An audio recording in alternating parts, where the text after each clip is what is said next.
Et face à face, Apolline de Malherbe. Il est 8h32 et vous êtes bien sur RMC et BFM TV. Bonjour Olivier Faure. Bonjour Apolline de Malherbe. Merci d'être mon invité ce matin. Vous êtes le premier secrétaire du Parti Socialiste. C'est vous, au fond, qui aviez donné du temps à François Bayrou en acceptant, en obtenant ce conclave sur les retraites. En échange, en quelque sorte, vous n'aviez pas censuré le gouvernement. Échec hier, à minuit. 23h et des poussières. Et ce matin, François Bayrou qui dit « non, on peut encore y arriver ». Est-ce que vous croyez vraiment qu'on peut encore y arriver ? D'abord, ce que je veux dire, c'est que François Bayrou n'est pas tout à fait blanc dans cette affaire. Et qu'il a lui-même vicié, dès le départ, ce conclave. Puisque, au mois de mars, il a expliqué que le retour à 62 ans était impossible. Ensuite, la semaine dernière, lorsque le président du groupe socialiste à l'Assemblée, Boris Vallaud, l'a interrogé, il a à nouveau répété que s'il n'y avait pas d'accord, eh bien, on en resterait à la réforme Borne. Il a tout simplement donné un droit de veto au MEDEF qu'il a utilisé cette nuit et qui a tout simplement, été armé, dont le bras a été armé par François Bayrou lui-même. Et donc, le voir aujourd'hui trépigner et chercher à revenir sur une discussion, alors qu'il a lui-même créé les conditions de l'échec, est absolument irresponsable. En tout cas, ce que je vois, c'est qu'on a là un Premier ministre qui se débat, qui cherche à avoir encore du temps, comme c'est sa grande spécialité, avoir du temps, toujours du temps. Et donc maintenant, que peut-il se passer ? Eh bien, c'est simple. Il s'était engagé par écrit à ce que le Parlement ait le dernier mot. Eh bien, si le Parlement n'est pas saisi, si nous n'avons pas la possibilité, y compris de déposer des amendements qui permettraient de définir quelles seraient les conditions d'un retour à l'équilibre en échange d'un retour à 62 ans, eh bien, effectivement, nous irons vers la censure. Vous vous êtes bien fait avoir quand même. Je vois pas en quoi on s'est fait avoir. Nous croyons au dialogue social. Nous avons fait un choix. Mais vous dites qu'en réalité, dès le début, il vous a eu. C'est-à-dire que dès le début, il a changé les règles du jeu auxquelles vous aviez souscrit. Moi, je veux croire à la parole d'un Premier ministre qui s'engage par écrit. Et par écrit, il a dit le Parlement aura le dernier mot, qu'il y ait accord ou pas accord. En tout état de cause, le Parlement aura le dernier mot. Ce sont exactement les mots écrits. Le Parlement aura le dernier mot. Je voulais croire que le Premier ministre avait une parole fiable. S'il ne l'a pas, eh bien, nous avons tendu la main une première fois, il n'y aura pas de deuxième fois, et donc ce sera clair, ce sera aussi simple que ça. Nous avons cherché, nous, une voie de passage, pour reprendre son expression à lui, faire en sorte que les Français puissent en finir avec cette réforme Borne qui n'est pas du tout adaptée au marché du travail que nous connaissons aujourd'hui. Vous avez des gens qui, aujourd'hui, vont se retrouver entre 62 ans et 64 ans, ni en emploi, ni en retraite. Et donc, qui sont en fait ces gens qui vont hanter les régimes sociaux et qui vont en réalité vivre très très mal dans la précarité. Et voilà ce que les gens vivent dès aujourd'hui. Olivier, vous ne croyez pas un instant à l'étape qui va se jouer là dans les heures qui viennent à Matignon ? Je crois que le François Bayrou cherchera à obtenir peut-être du patronat, des concessions, en échange d'autres concessions qu'il réaliserait par exemple sur le budget. Je n'en sais rien, je n'ai pas d'informations. Vous imaginez bien que François Bayrou ne me fait pas de confidence. Ce que je sais, c'est que de toute façon, en tout état de cause, pour reprendre ces mots encore une fois, le Parlement doit avoir le dernier mot. La démocratie sociale n'a pas pu fonctionner du fait de François Bayrou. Eh bien maintenant, il faut que ce soit le Parlement qui ait le dernier mot. Et je rappelle qu'il y a à peine 3 semaines, le Parlement a donné un point de vue.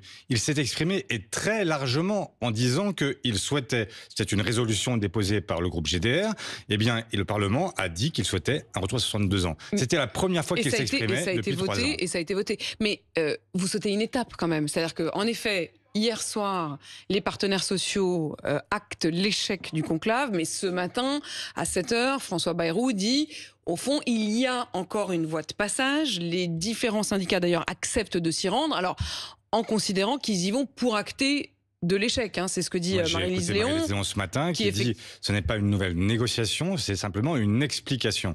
Je crois que les choses sont très claires. Donc pour vous, l'étape de ce matin, en réalité, elle est déjà pliée? Je n'en sais rien, mais enfin, je crois qu'effectivement, de toute façon, je me répète une 3e fois, en tout état de cause, je souhaite que le Parlement puisse avoir le dernier mot et qu'il puisse y avoir une discussion au Parlement, celle qui n'a pas eu lieu il y a 3 ans, puisque c'est le 49.3 qui a permis l'adoption de ce texte, et la seule fois où le Parlement s'est exprimé, c'était il y a 3 semaines, et le Parlement s'est exprimé très clairement et très majoritairement en faveur d'un retour à 62 ans. Alors majoritairement, mais ils n'étaient pas très nombreux dans l'hémicycle, il faut être honnête. Ça, attendez, si la droite vote avec ses pieds, c'est-à-dire en ne venant pas défendre ses positions, c'est aussi un vote. vote. Et donc l'abstention, la non-participation, c'est aussi une expression. Et donc ce que je vois, c'est que ce fameux bloc libéral, ce bloc central, comme on dit parfois, eh bien, est un bloc qui ne s'est pas mobilisé pour défendre la réforme Borne. Olivier Faure, je veux comprendre ce qu'il se joue. Au fond, ce matin, vous considérez que François Bayrou est dans une forme d'hypocrisie. Vous avez commencé cet entretien en disant, dès le début, il a créé les conditions de l'échec. Et aujourd'hui, il dit, mais non, je vais tout faire pour que ça marche. C'est quoi? C'est assez paradoxal, c'est hypocrite. C'est qui croire? Quel François Bayrou croire? Mais je ne sais pas s'il faut le qualifier en ces termes-là. Je ne sais pas s'il est naïf, s'il est hypocrite, s'il est incompétent. Vous choisirez vous-même.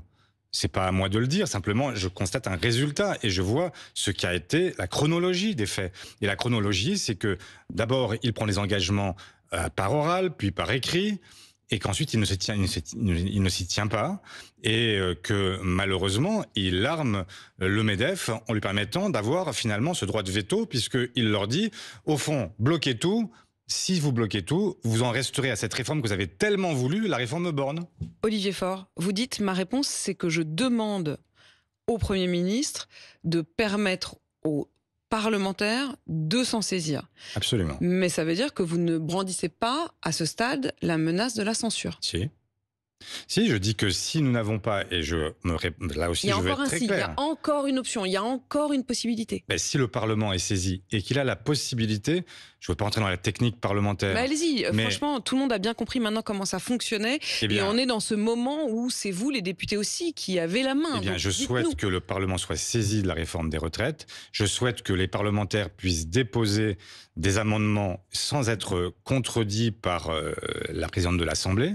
Donc nous avons la possibilité de déposer des amendements qui soient gagés, c'est-à-dire qu'on puisse parvenir à l'équilibre du régime des retraites, mais avec les moyens que nous nous donnons, et donc faire en sorte que ce débat puisse avoir lieu de manière complète. Est-ce que vous pourriez vous contenter des points, pour le coup, sur lesquels il y avait presque un accord, pour reprendre l'expression de François Bayrou, mais c'était aussi ce que disait Maryse Léon encore la semaine dernière à mon micro d'RMC. Elle disait, il y a quand même 3 points sur lesquels il y a presque un accord, notamment sur la question des carrières des femmes, avec l'idée éventuellement de pouvoir valoriser davantage les trimestres où les femmes n'ont pas pu travailler parce qu'elles étaient en congé maternité. Il y a la question de la décote, l'âge de la décote. En gros, aujourd'hui, pour faire simple, à 67 ans, même si vous n'avez pas tous vos trimestres, vous avez le taux plein. Les différents syndicats espéraient obtenir de descendre à 66 ans cet âge de décote. Le patronat disait 66 ans et demi. Mais enfin, en gros, si c'était 66 ans, et ensuite la question de la pénibilité, des critères de pénibilité qui seraient réintégrés dans la loi. Ces 3 points-là, s'ils pouvaient être obtenus, mais sans qu'on revienne sur l'âge de 64 ans, est-ce que vous vous en contenteriez? Mais ce n'est pas ce que disent les syndicats.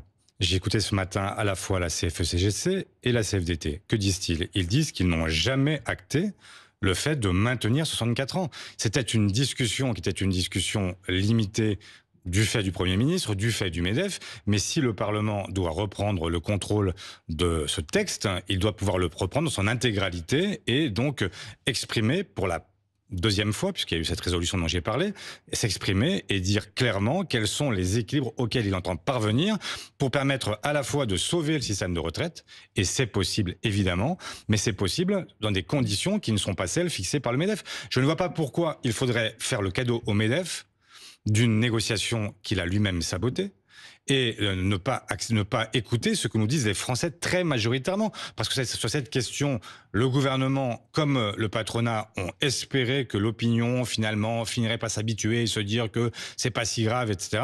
Eh bien, il n'en est rien. Aujourd'hui, les mêmes rapports de force se sont exprimés dans tous les sondages d'opinion et nous avons donc l'immense majorité des actifs qui sont opposés à cette réforme et nous avons donc là un point d'appui et je le dis aussi au gouvernement, on ne peut pas, après avoir perdu les élections européennes, perdu les élections législatives, malgré tout nommer 2 premiers ministres de droite successifs et encore faire comme s'ils avaient une majorité absolue. Ça n'est pas possible. Il y a un moment où la démocratie doit fonctionner et pour qu'elle fonctionne bien, pour que ce pays assure sa propre cohésion, il faut effectivement redonner le pouvoir au Parlement. Le parlementarisme, ça existe. Olivier Faure, redonner le pouvoir au Parlement, c'est éventuellement, et c'est ce que vous espérez, rouvrir ce débat, un vrai débat sur la réforme des retraites avec les parlementaires, ou alors il y aura censure.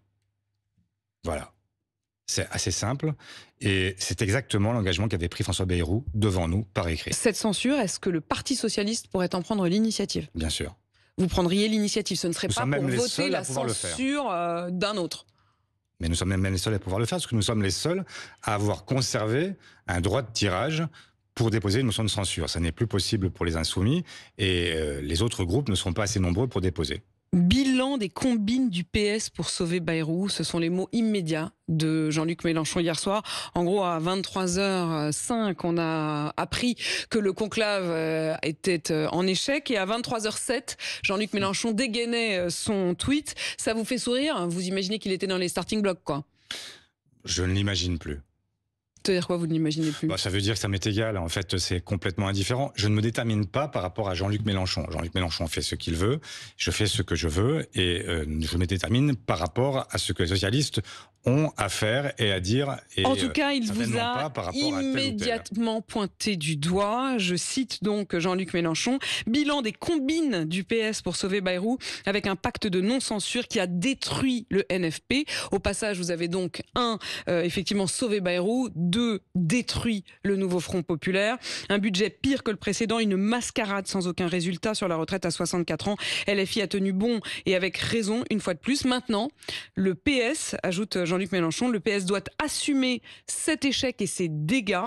Il doit montrer l'exemple pour voter au complet la censure. Tous les groupes de gauche peuvent se rassembler sur une ligne claire de rupture, faire partir Bayrou. Est-ce que vous assumez, vous, le Parti socialiste, à la fois cet échec et ses dégâts?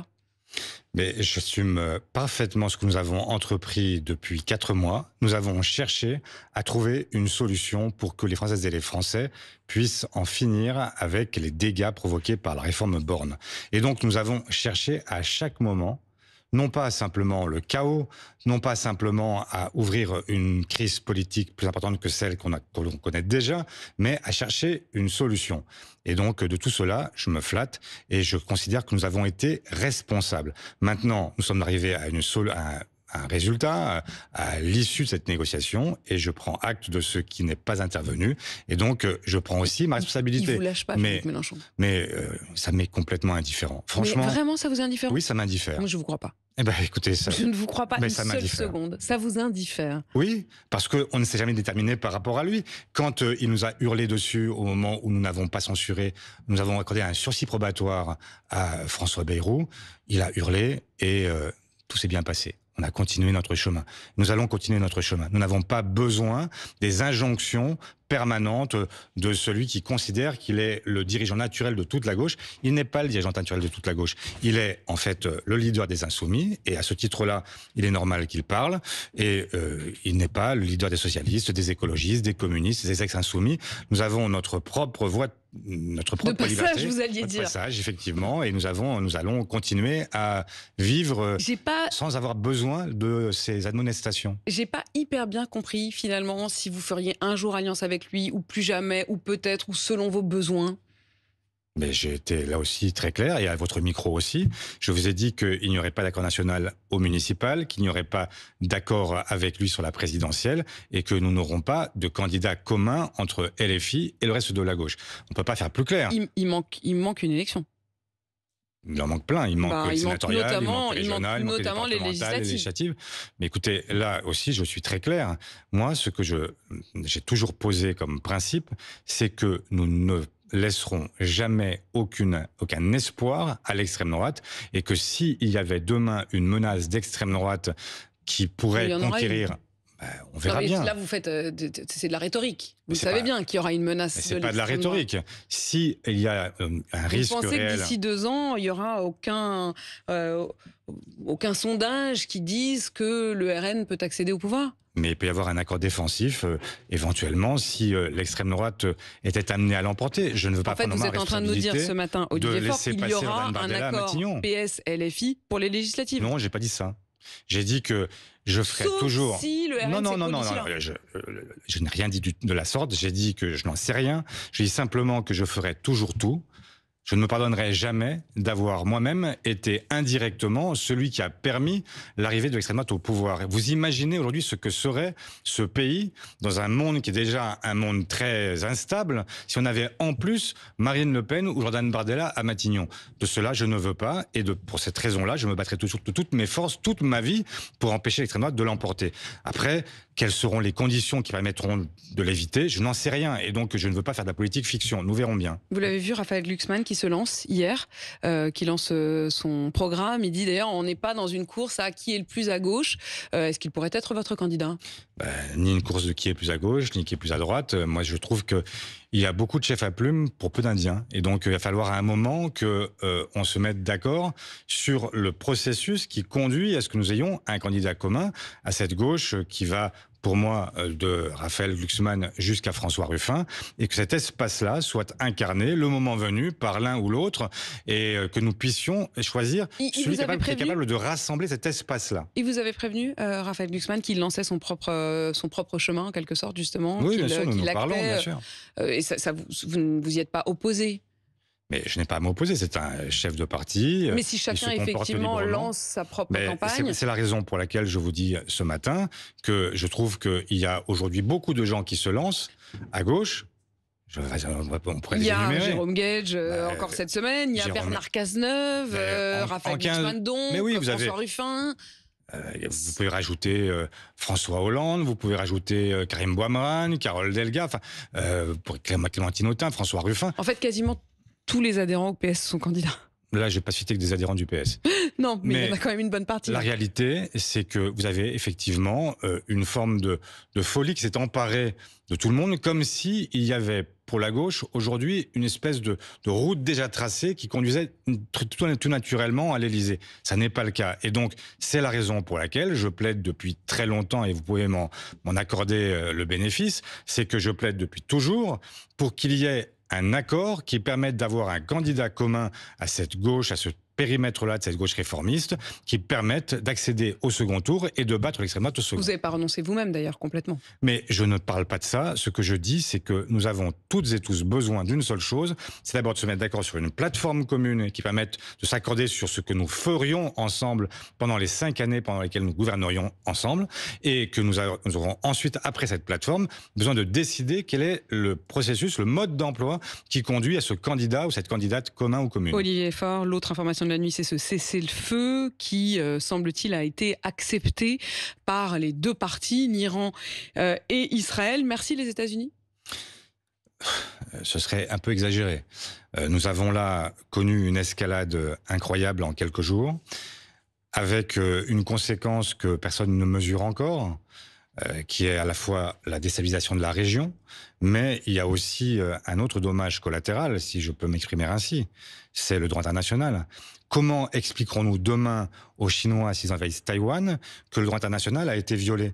À partir du moment où désormais seule la force l'emporte et où le droit n'est plus que l'appendice discret de la force.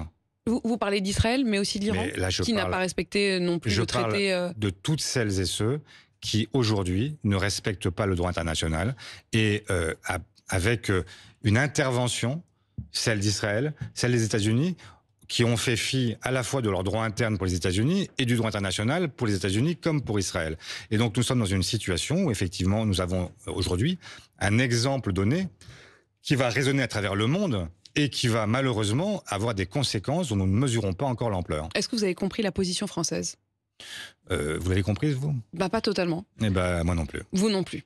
Olivier Faure, merci d'avoir répondu à mes questions ce matin. Premier secrétaire du Parti Socialiste, également député de Seine-et-Marne. Et vous menacez donc de censure François Bayrou s'il n'acceptait pas d'ouvrir immédiatement le débat sur la réforme des retraites au sein de l'Assemblée nationale. Il est 8h51 et vous êtes bien sur RMC BFM TV.